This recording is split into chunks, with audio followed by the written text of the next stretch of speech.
What's going on, everyone? I'm Taylor from PhoneDog.com, and what I have with me today is the AT&T Samsung Galaxy Note 2. Now, you've seen the Galaxy Note 2 many times so far. Aaron has done a 30-day challenge with it, a full review on different versions, and I've done a written review on the general Galaxy Note 2, covering all the different things about it. What we're going to do here is look at the hardware and software features that may differ in the AT&T version over, say, the Verizon, Sprint, US Cellular, or T-Mobile versions, or even the international version for overseas readers. But before we get started, I'd like to give thanks to our friends at Best Buy Mobile who help you walk out working. You go in, you buy a phone, and say you don't know how to set up your Gmail or your Facebook. They'll do it for you or show you how so you don't have to dig around and figure out how to do it on your own. You can walk out working. But is the AT&T Samsung Galaxy Note for you? Let's find out. Samsung has come a very long way in the mobile industry, and it's devices like this one right here, the Galaxy Note 2, that really show that off. Earlier this year, Samsung released the Galaxy S3, which was virtually the same on all the US carriers, but when you go overseas, it was different. It had a quad-core Exynos processor, whereas the US versions with LTE support had the dual-core Snapdragon S4 chip. But with this one is different. Between it and the international version, which is this one here with the white cover, there's literally no difference, minus your LTE connectivity. The international version is HSPA Plus only, where this one is LTE.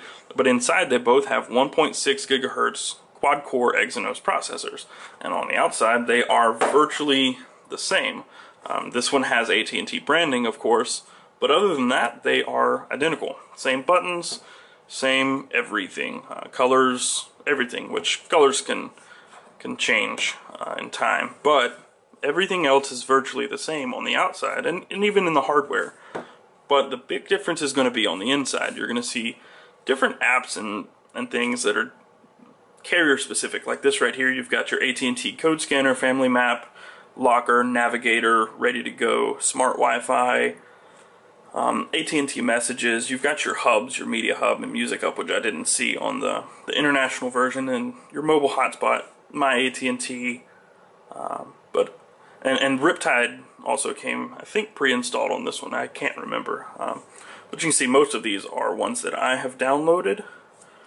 But other than that, you're not really going to see a lot of carrier stuff. Samsung has done a great job of keeping the carrier out of the picture here. Or at least somewhat out of the picture, in the background, with just a few applications versus a lot of the other customizations you would have seen in other phones. But what they've really done is made it great where you can walk into any carrier and pick up virtually the same phone. And another thing they've done is add up tons of value to software features where a lot of others aren't really taking advantage of that potential.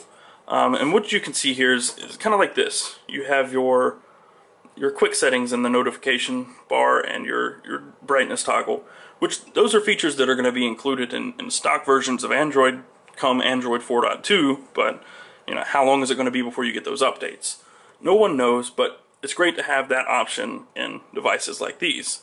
But they've also added other features like smart rotation, smart stay, which help. For example, the smart stay, if you're reading and looking at the phone, the front-facing camera reads your eyes and makes sure, if you're reading it, make sure the display stays on. Smart rotation, similarly, it uses the front-facing camera and it will rotate. If it's enabled and you tilt your head with the phone won't rotate, or the display, I guess, will not rotate, won't change orientation, which is really nice, and it's little tiny features hidden through all throughout the software that you're not going to find elsewhere, except for other Samsung phones. But they've done a really great job of making that part of their experience with this phone. And I wrote an article about that, how Samsung is really setting apart their devices from the competition using software features. And part of that is with this little guy right here, the S Pen. You notice when I pull it out, the Page Buddy comes up, which allows me to just instantly take a note if I'd like to. Sorry, I had to switch hands. I'm a little lefty. But if it's going to work here, you take out the S Pen, Page Buddy pops up if you're on your home screen, and you can start taking notes, which is an awesome little feature. Discard that. But Other things like if you're on your home screen or even say in the browser, we come here, we'll go to Phone Dog, not that. We'll go to the article I wrote this morning. If I'm in here and I wanted to say jot down some notes, I can come in here and just double tap, and S Note comes up, so I can still browse, and then I can come in here and write some notes on the pad here, which is it's a great feature to have. But in the same respect, Samsung is adding features, or they've added some since this software build came out. And as you can see, I'm going to move this one to the side, but as you can see here with the international version, there are some features that the Galaxy Note 2 has that you're not going to get on the AT&T version. For instance, if I hold the back button here, if I long press that, I can pull over this multi-view, or multi-window, excuse me. Say we'll go to Maps here. We can open up Maps like that, which is cool, but the kicker here is this feature. So if I'm in Maps, I can split view, stay in Maps, and I can open up YouTube. So it's features like that that I'm not going to get on the AT&T Note 2 for the foreseeable future. Whenever that update comes out, they may be adding it, they may not. I've heard that the Verizon version hasn't, but the AT&T version does not. So I can hold the back button and there's no multi-view that pops up. So in that respect, there are things about the Note 2 that differ on the software side, which this is a feature that I really like. I've used it a lot. So I can come in here, and even within this, I can pull out the S Pen. So I've got two apps open. A double tap with my S Pen, and I've got an S Note, Maps going, and YouTube. And I can watch a video, and if I open links, I can pull up windows on top of this. It gets to be a little much, but still, that just goes to show that if that feature's there and you want to use it, it's there for the taking. You can use it, and I have used it plenty times. And that when I switch back to the AT&T Galaxy Note 2, it's something I missed. But other than those software features aside, they've done a great job of making it virtually the same phone. And as you can see here, I'm on AT&T's 4G LTE network, which has been great in my experience. It was a trade-off.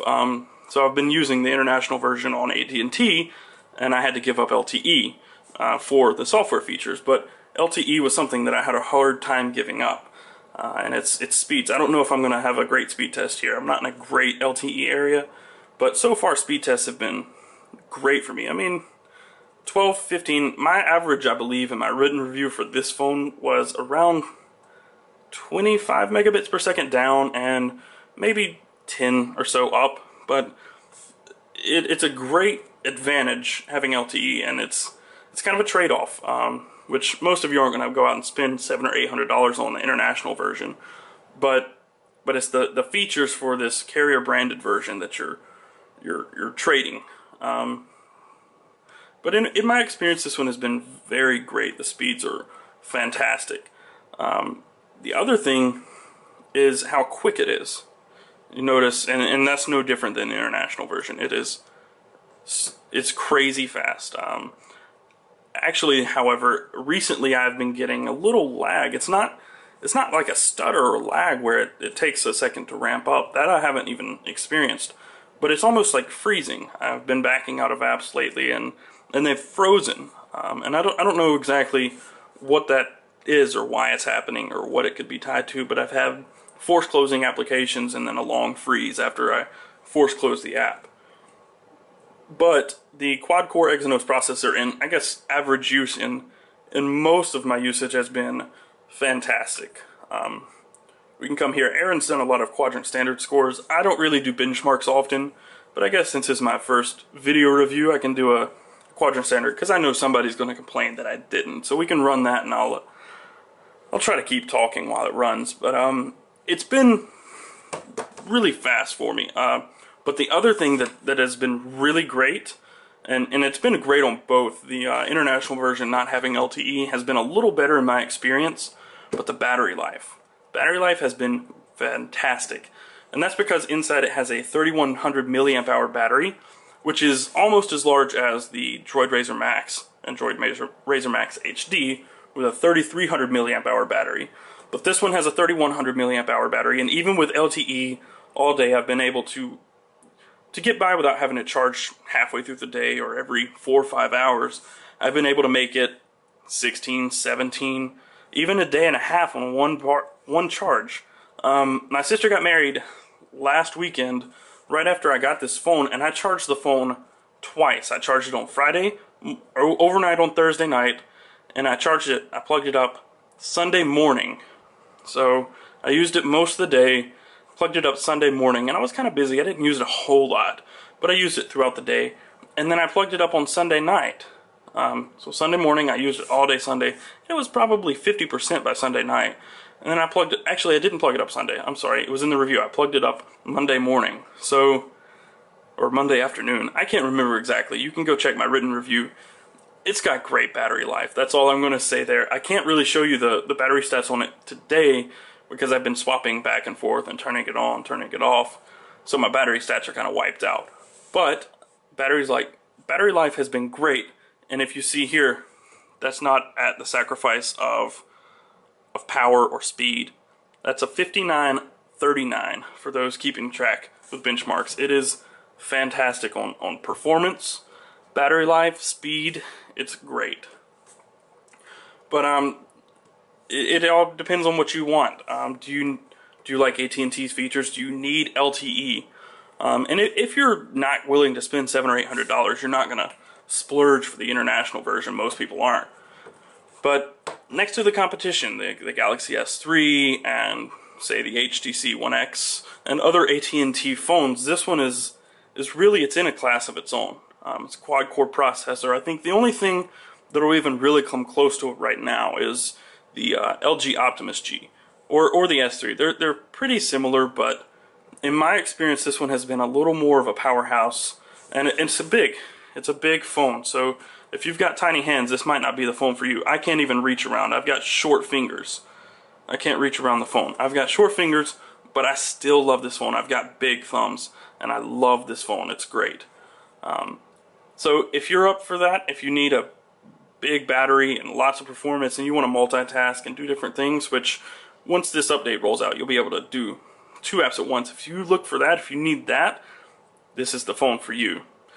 But if you need something smaller, maybe the S3 or One X Plus or something like that might be more your style. I don't know. But keep it tuned to Phone Dog for more on the Samsung Galaxy Note 2. Thank you. Bye.